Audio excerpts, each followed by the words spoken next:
Okay, so let me start with prayer, knowing that there is only God, one power, one creative force, and it is absolutely everywhere.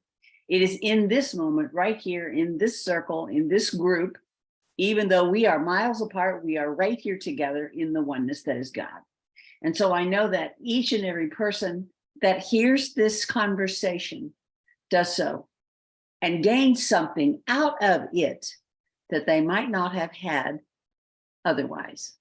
And so I give thanks for this time that we share together, knowing it is good and perfect in every way.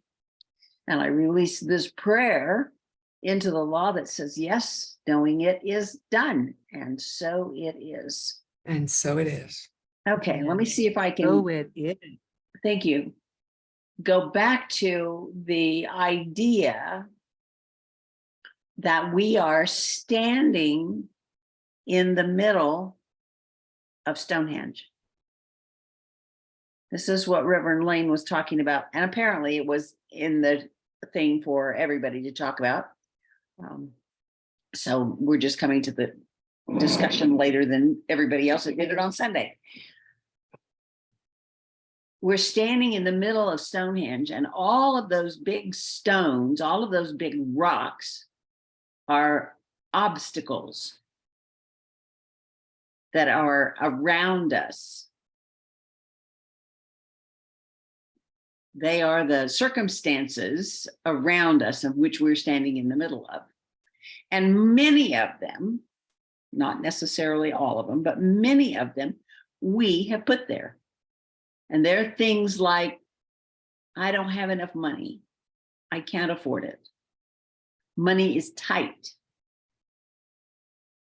There's no way I can get another job. I can't do it. I don't know how. I'm not good enough. I'm not smart enough. Those are the kinds of boulders that we have put in our way.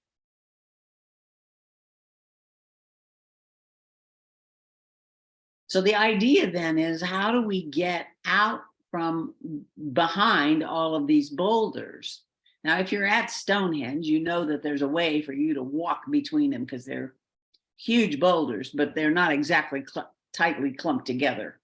So there's lots of pathways in and through and as, but if we don't get rid of the boulders, if we don't dissolve them, then we're forever carrying them with us, so to speak.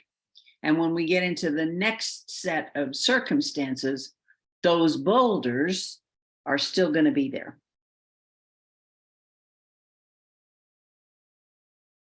I have a question. Sure. Are we saying the boulders represent the obstacles? Yes. And you probably said this, I just need to hear it again. Are we Yes. saying the boulders represent only obstacles? They don't represent opportunities or challenges? now that's they just represent. what Reverend Lane used was, when they are upright, they are obstacles. But when we can knock them over, we can use them as stepping stones to whatever's next. Does that make some sense? It does. Thank you. I like that visual too. I did too. I mean, it was like, she just had all kinds of ideas, and I have not looked at the talk to see whether or not it all came out of the original talk that she, the outline, or whether she had some stuff on her own. But I really like the idea of visually of being able to say, okay, that's a big boulder and it's upright. And if I turn it over, if I lay it down on its side, then I can make it into a challenge or a stepping stone into something better. And how can I look at it from a different view? Right. Because sometimes just a little shift in a thought, just a little shift in a thought that you might have some shortcoming, you can actually shift it a bit to excel and address whatever. Like what comes to mind me, when as a youth, I was very shy in front of others and had a very difficult time with public speaking. And there's a whole bunch of reasons for that. Ultimately, I went to Toastmasters for almost a decade to overcome that, right? Mhm. To really work on that, knowing that in my job, I wanted the ability to be an effective communicator. And what I still get nervous speaking in front of people, but I can shift it so that I use that nervousness as a positive energy, Mhm. as the stepping stone, so to Mhm. speak. Yeah. Yeah. So it was, I guess, what some people would see, my nervousness and my shyness was a shortfall, right? A barrier, self-imposed, I suppose. And then I like that idea. Instead of it being this big block in front of me that I could not overcome, I pushed it down, shifted it a bit so I could leverage my nervousness to be more effective as a public speaker. Mhm. Yeah.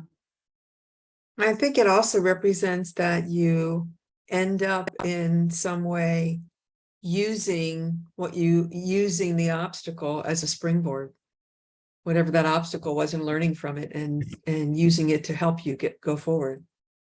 Right. What is the lesson in I this like obstacle that's that. standing in front of me? Yeah. That's really good. I like that. And if there Right. is no lesson, why am I holding on to the dadgum thing? Well, there you go. Let me just let it go. Yeah, there we are. I'm sure if I think a little bit, I can come up with some of those examples. Uh-huh. Oh, yes.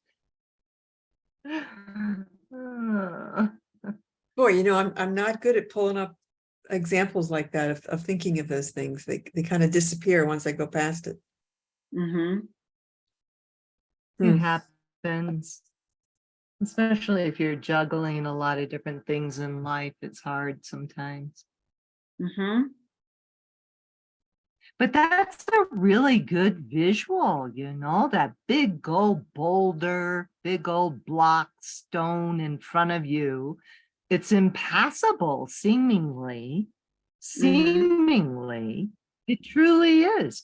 And then you knock the darn thing down, or the wind, or nature, or God, or spirit, or you co-creating with God and nature, knock the darn thing down. And now all of a sudden it can be a step forward. Mm-hmm. That's really cool. Mm-hmm. Yeah, I agree. I agree.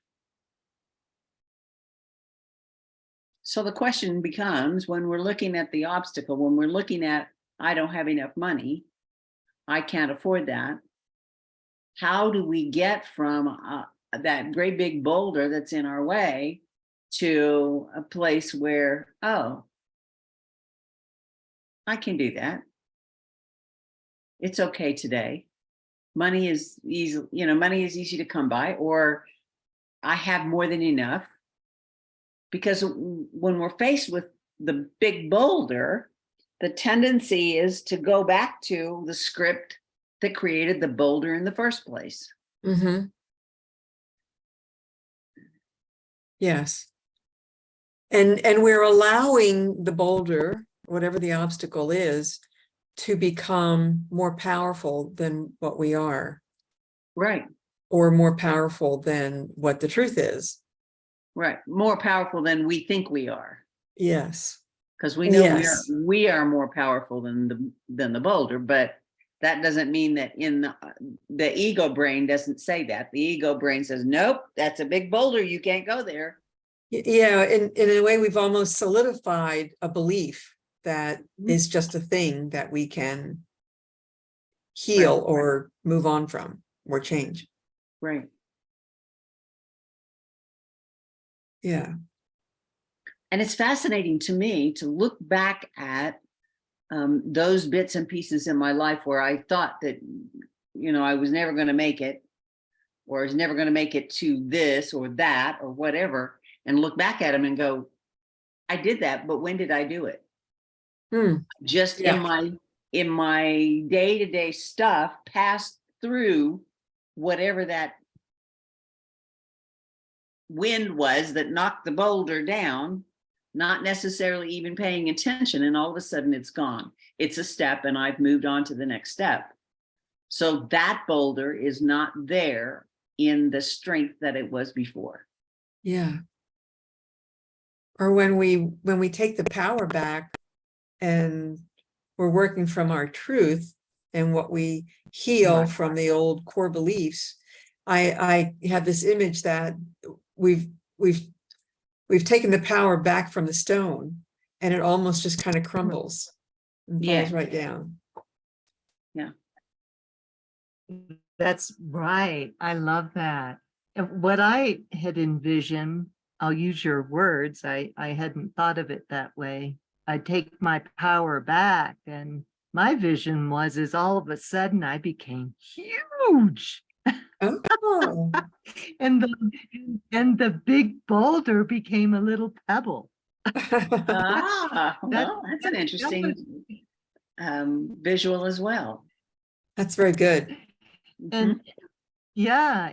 And then so I like the phrase take my power back. And what came to me after while you were saying that, and even before, is that back to your question, Reverend Suellen, how do you address the barrier about money? It does come back to you're taking your power back to remembering the truth and energizing your faith of that truth. That just that knowing, that believing, Right. that you are not alone. You are not alone. You are not alone. You are co-creating with a higher power, a bigger source of unlimited possibilities. And that higher power is your source of money, your source of strength. So the very first thing to do is to take your power back and renew your faith. Absolutely. Yes. Or if you haven't realized that you have power and you're listening to this for the very first time, know that you do have the power right here and right now. And you've always had it.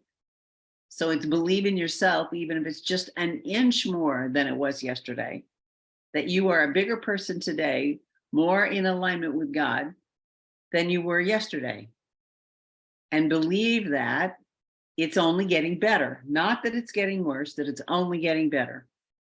Even when it looks like it's cratering, your life is just falling down around your ears. Sometimes it falls down in order for new things to come forth. If we're holding on to the old so tightly that there's no room for the new, and we have to let go in order for the new to come in. Yeah. And sometimes that doesn't happen until we get cleared to the bottom of whatever issue. I had an interesting picture just kind of come up when you said the phrase, you have the power, you've always had the power.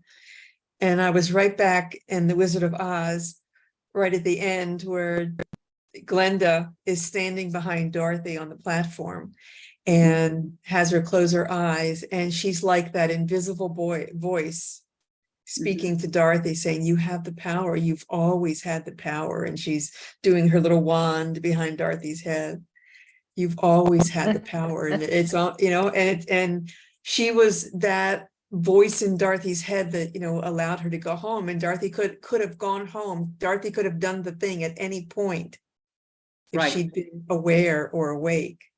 Right. And And so in that moment, when she was reminded, you've always had the power, Mhm. and it happens. And so I think it speaks to, like, when we talk about this kind of situation and those obstacles or those boulders that we place before us. Yes, as you said, we've always had the power. And can we listen? Can we begin that practice of wanting to do something about that, and knowing that we can do it ourselves, and listening to that voice within that is a guide for Mhm. helping us to do that. Mhm. There's a lot of interesting metaphysical stuff in that movie, but what happens on the platform at the end I've always thought was quite powerful. But Mhm. the same kind of thing. We have the power, Right. and can we learn to use it effectively and believe it and trust it? We see something that big in front of us, bigger than us, or that we have imagined and created it bigger and stronger than us. Mhm. Like David and Goliath, can we take that belief within and really understand how Right. powerful we are, and that we can move past that, Mhm. no matter what it is. Disintegrate, knock it over, whatever it is. Yeah. And your example is money, and it's just that I bought a lottery ticket this week. I don't do it very often, but 1.25 billion. What do you think? Well, the tithe would be great. Thank you. Yeah. Yes. Yes. And then I think, do I really even want that much money? What would life be like, and how chaotic would it become if I even had that much money? All of a sudden I'm thinking about not the pros, but the issues and the problems and the boulders that would come up that I've never experienced before. But maybe if I just win the 5 numbers and the multiplier with a couple million, I'd be okay. But Yeah, that would be a good tithe too. yeah, be careful what you ask for. You just might get it. If you're able to knock that boulder down, are you willing to accept how different your life might be? Right. What growth is going to be because of that? Yeah. And for some of us, well, through a lot of my life, I've had a fear of success, because I was always told I couldn't be successful. And if I was successful, how would that change me? So can we knock that boulder down, or diminish that boulder, when we've got a fear inside of us of something that's so different, when we remove the obstacle? Mm-hmm. Mm-hmm. Yes. Very well said. I'm kind of dealing with that as it pertains to doing what I say are more creative things, my mosaic or my painting or even writing, right? Right. I find that I continue to be much more comfortable in being the chairman of a board. Because it's known. And doing all, because what? It's known. You know how It to be is. chairman of the board. You don't know how to be a successful writer. I don't. I mean, you don't have that experience necessarily to be a successful writer. I mean, you may know I how. don't. There is that within you which knows, but your ego says, we haven't done that before. I don't know if I can do this part. I know. I'm right there with you. It's like, okay, No, you're right. no, Yeah, I know. And I'm very strong faith wise, right? mhm, mhm. But I do find it interesting that I continue to stay in this area that I'm more comfortable in, right? And I Right. even came up here to the Rocky Mountains and I brought my drawing pad and my color pencils, and I haven't used it yet. Okay. Well, how long have you been there? A little over a week. Okay, I was gonna say, if you say, I got there this afternoon and I haven't used it yet, I'm going, wait a minute, cut yourself some slack. You know, if it's been a week, cut yourself some slack. Yeah. How long are you going to be Yeah. staying up there, Diane? I have a bunch of meetings. I'm leaving Monday. So a few Hmm. more days. And in my defense, we did have a lot of work to do. In fact, just right, but I had a lot of stuff to do. So I'm hoping I've just finished everything. And so the next 4 days, I'm hoping to not do email stuff or write any business papers, right? Right. Let me just, I listen to how I'm hesitating. I will do a drawing. I will do a drawing. Before I leave here on Monday, I will do a drawing. I'm gonna challenge you to do a And I'll drawing do it. every day. Oh my. The I just idea need is to it doesn't step have to be a over the perfect drawing. It just has to be expressing who you are. Okay, that's fair. And I will tip over the boulder. I'll walk over the boulder and I'll do a drawing. Draw a picture of the boulder. there you go. Okay. Make friends with I it know that my first. little example, make friends with it first. Okay, so I know that this seems like such a little silly thing in life, right? When others in my family and outside my family are dealing with even much larger challenging things. I guess I was just being a little lighthearted with my example. No, I don't think it's a bad example at all. I think it's absolutely amazing. And when I went to the Toastmasters conference and we had a speaker come in, name escapes me at this point, and gave this wonderful talk about if you're going to do something, do it and then commit and just do 17 minutes a day. 17 minutes a day and then do it. So, set a timer, draw for 17 minutes. And if you're finished in 17 minutes, you've got something that's acceptable, fine. If it's not acceptable, you can work longer on it, but 17 minutes and do it consistently.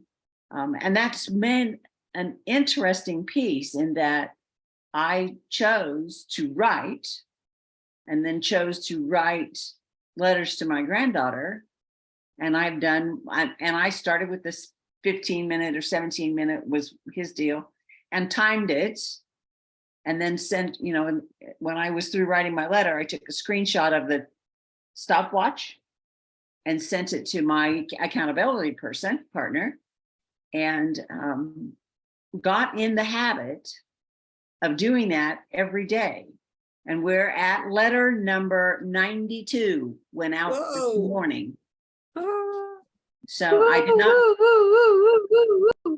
I did not write letters to her while I was in Florida with her. But I did start back up as soon as I got home. So here we are. And out of all of those days, I missed one day. So they're dated, consecutively. So not counting the days that I was there. But it's a matter of if you need an accountability partner, I'd be happy to do that. Oh, thank you for that. Just say, okay, Your letters are such a I'm sorry, I didn't get that. your letters yeah, I was just saying your letters are such a gift. They are an incredible gift. And I'm sure she's saving them. Well, Is she keeping them all? I suggested that she do that, but I don't know whether she is or not. So, but I have them. Yeah. I thought about making them into a book. Oh, wow, cool. Letters to Emily. Yes. They're just a page, 400 to 450 words, like a newsletter column. Some of them include passages from books. The last 2 or 3 or 4 thoughts that I've written on Wednesday, I just picked up the whole thought and put it in there, and then a couple of comments on the bottom, and sent that to her. I mean, just stuff. Good advice, bad advice, advice. Cool. And with the idea that she can use it or not use it, and that doesn't matter. Keep it. At some point, maybe she'll want to come back to it. So It anyway. would be so cool. She kept it and then shared it with her kids. Yeah, oh, that would be. Oh, Yeah. yes, totally cool. Yeah. Wow. How old is she? 18. She just turned 18 in January, so almost 19. No. Yep. Nice. Mhm. Well, I want to go back to something else you said in the beginning, that the boulders and the obstacles are created from memory, a memory of an experience that we've had that maybe kind of, and maybe an accumulation even of experiences that have caused us to create this obstacle in front of us. Mhm. And I have been working lately again with the Ho'oponopono. Ho'oponopono. And I've had to go back and remind myself what the whole process is, not just the 4 little phrases. And it's about clearing memory, Mhm. cleaning memory, and the process of doing that.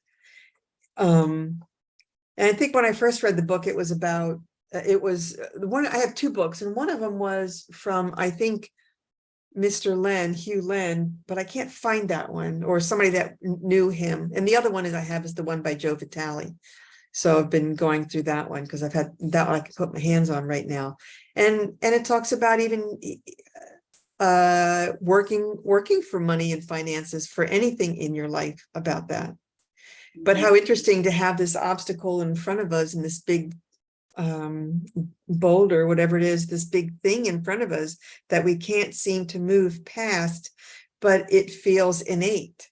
Not, it's not like we're working through a forgiveness process, but it's not a person or something that we've had a tangible relationship with. Really, we're looking at something else. I go back to your example again about money, but it can be anything in a category that's different from a person that we can touch or that we've had issues with, or even healing with ourselves. And I find, it's just interesting in the discussion as we list some of these things, that a process like that helps us go within, and we don't have to remember every single incident. We don't have to remember every single event or core belief even that we've taken on, because sometimes we don't even know where we got that stuff, or even as children we took that stuff in. But interesting that, yes, we have the power to unwind some of those things, and that's one of those processes.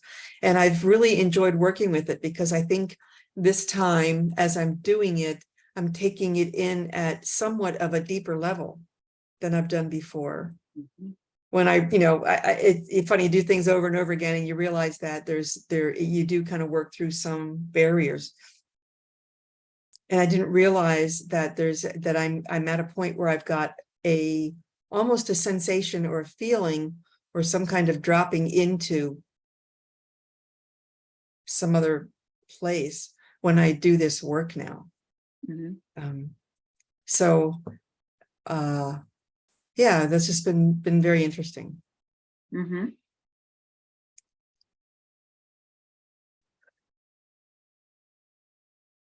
It is We've taken fascinating. Very our cool. conversation in all kinds of different directions.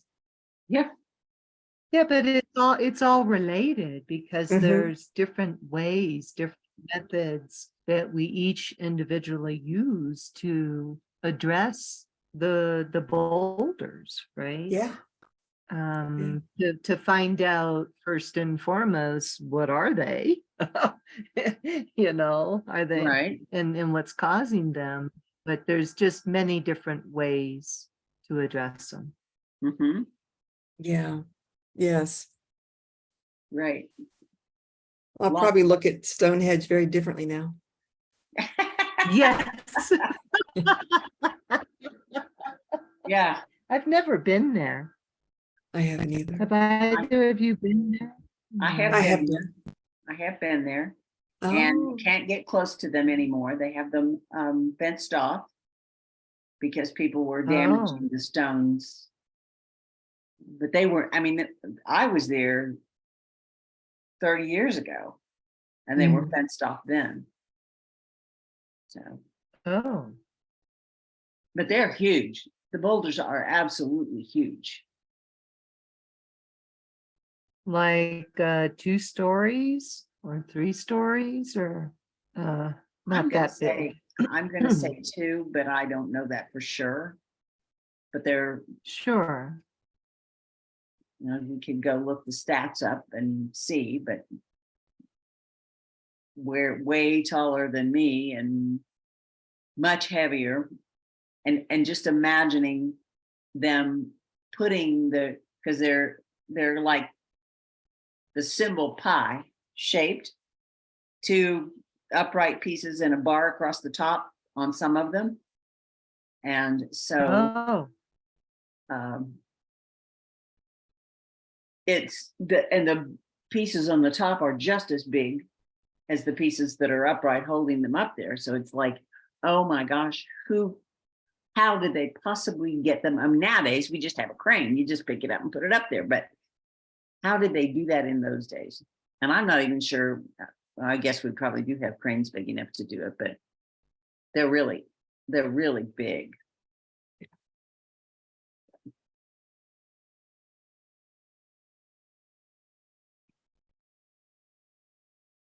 it's fascinating. amazing. Yes.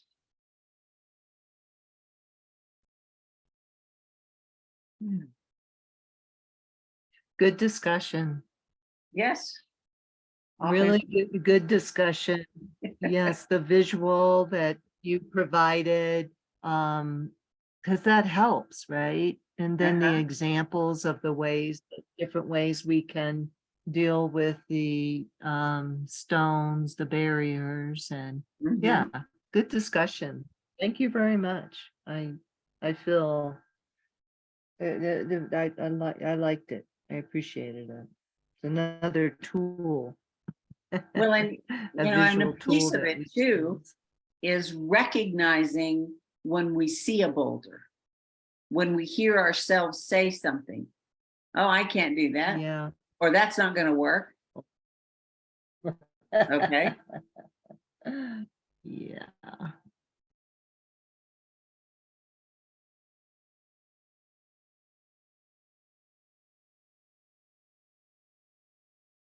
All righty. Mhm. I feel good. I feel fulfilled. Thank you. Thank Yay. you both for the sharing.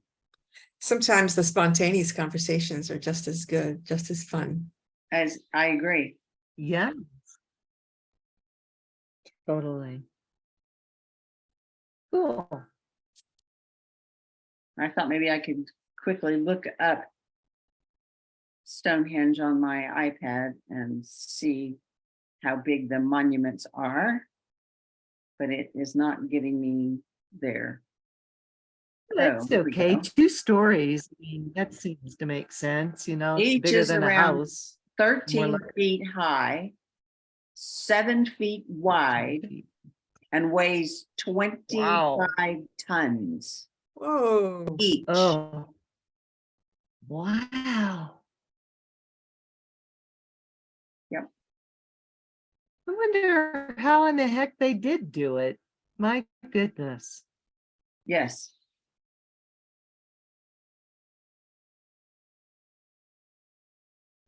And But, what's the age of it? Does it say what the age is? Neolithic Bronze Age. Don't know. Got it. Archaeologists believe that Stonehenge was constructed from around 3000 BC to 2000 BC. Oh, So how in the heck did they do that they move 25 tons. And that's each of them. That's amazing. That's amazing. I know, I know. So it could be that space invaders set them up for us, I mean, I don't have a clue. That's, some people say. Yes. Yep. And some people say it's the same principle that they use to build pyramids. You put them on logs, you roll them, and you get lots of people to help push. I don't know. But the fascinating piece is the stones are not from the stone in England. The stones are from Ireland, I believe. Wow. I mean, it's like the rock is not from England. That makes you wonder. Yeah, I know. That does. Yep. Ah, So so intriguing, isn't it? I know. So intriguing. yes, Jeez. you can see it from miles away as you were driving through the countryside. Because the countryside's relative, I mean, it's hilly, but it's not got lots of woods and trees, and they're so big, and the ground is, it's like mowed grass, mowed weeds probably around it to see it, but you can see it from the countryside as you're driving through. Definitely worth a visit, even Yeah. if you can't get close. Yeah. Um, Someday I'll get to England. yeah, The whole British Isles, I'd love to go. yeah. I want to go to Ireland. I'll put that. It's on my bucket list. So, oh well. Okay. All right. Thank you. Anything else that you can think of that we need to talk about the stones and the boulders in the middle of our circumstances? I encourage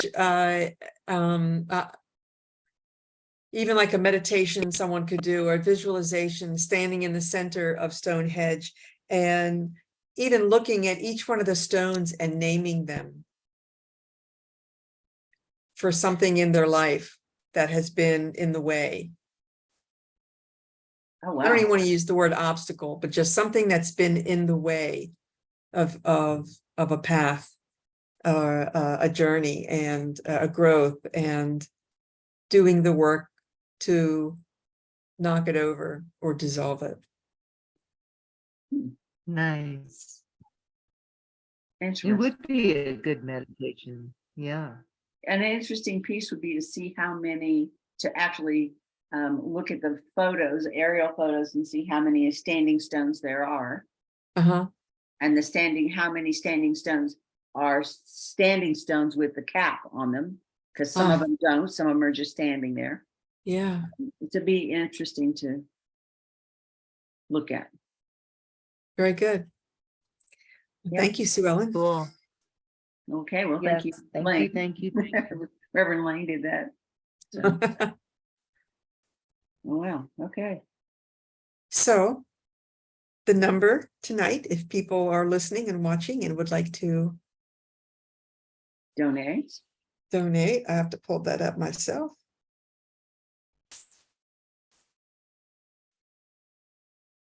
There it is. 94. I'm not going to find it. I'm sorry, I cut you off. 405. Huh? 405 337 9739. 405 337 9739. Yes. Awesome. And the word? Grace. Okay, that's what I thought. I just wanted to confirm. Thank you. You're Wonderful welcome. discussion. Thank you. You're welcome. I appreciate it. All right. So if we're finished, we think, I'll pray us out. Taking a breath, recognizing that there is only God in every one of the stones, whether they are vertical and potentially perceived as obstacles, or whether they are horizontal and potentially perceived as steps, it's all God.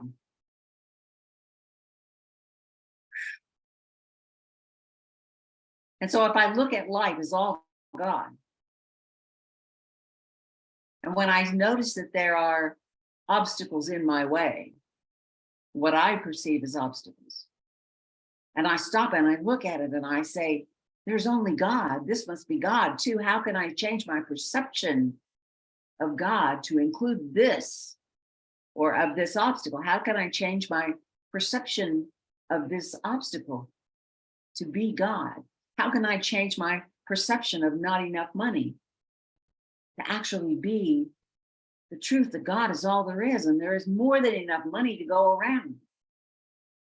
How can I change my perception? It's all God. And I know that I am open to shifting my perception when I see it, when I catch that there is an obstacle or an appearance of an obstacle in my way, a thought obstacle. I can change it if I can recognize it. I can change it when I recognize it. Yes, I can. And so in this moment, I know that I do. When I recognize the obstacle, my perception of an obstacle, I shift it and change it and make it a step. And it is a step into something greater, into a bigger possibility. And I absolutely give thanks for the wonder of it all. And so with awe and wonder and joy in my heart, I say, thank you, God, for opportunities, for challenges, for boulders, for insight, for shifting my perception. Thank you, God. And so I release this prayer into the law that says, yes, knowing is done here and now, right now. And I say, and so it is. And so it is. Yeah. Amen. Perfect. So Thank it you. is. Amen. Oh, Yeah. that was wonderful. Thank you, thank you, thank you. Yay. Very nice.